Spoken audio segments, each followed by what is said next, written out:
पुराने जमाने के ईमानदार लोग हैं। सेब?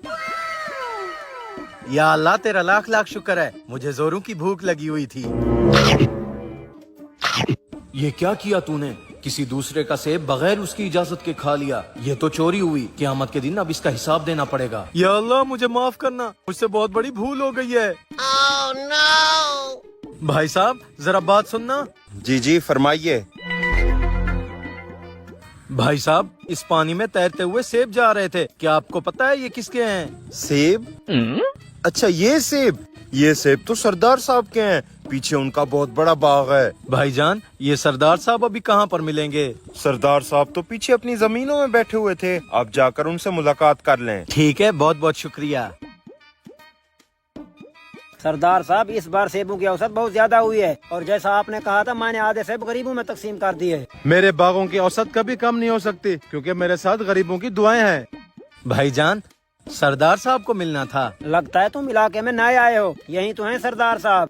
सरदार साहब मुझसे बहुत बड़ी भूल हो गई है। कैसी भूल? मुझे जोरों की भूख लगी हुई थी। पानी में तैरता हुआ सेब देखकर मैं खुद को रोक नहीं पाया तो इसके 2 लुकमे खा लिए। बताएं मैं आपको इस एक सेब की क्या कीमत दे सकता हूँ? सिर्फ एक सेब खाने की वजह से तुम यहाँ तक आ गए। सरदार साहब तो ऐसे हजारों सेब गरीबों में बांट देते हैं। मुंशी रुको 1 मिनट, ये सेब इधर दिखाओ। ये सेब तो बहुत कीमती था, मुझे इसके बदले में तुम्हारी कोई कीमती चीज चाहिए। कीमती चीज? सरदार साहब मेरे पास तो मेरी जान के अलावा कोई और कीमती चीज नहीं है। मुझे तुम्हारी जान की जरूरत नहीं है, मैं तुम्हें ये सेब खाने की सजा देना चाहता हूँ। सरदार साहब कैसी सजा? जो आप हुक्म करेंगे वो मुझे कबूल होगी। तुम्हारी सजा ये है कि तुम्हें मेरी माजूर बेटी से शादी करनी पड़ेगी। बताओ तुम्हें मंजूर है? हैं? एक माजूर लड़की से शादी? अब क्या कर सकता हूँ?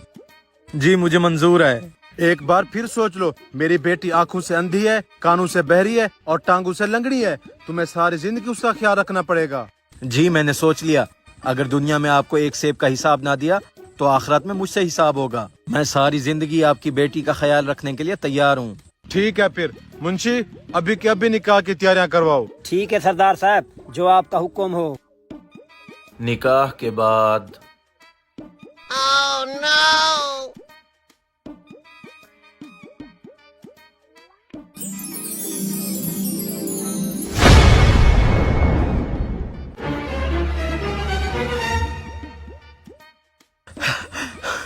सरदार साहब आपने झूठ क्यों बोला? आपकी बेटी तो कहीं से अंधी बहरी और लंगड़ी नहीं है। मैंने तुम्हें कोई झूठ नहीं बोला।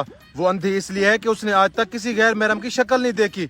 वो बहरी इसलिए है कि उसने आज तक किसी गैर महरम की आवाज नहीं सुनी।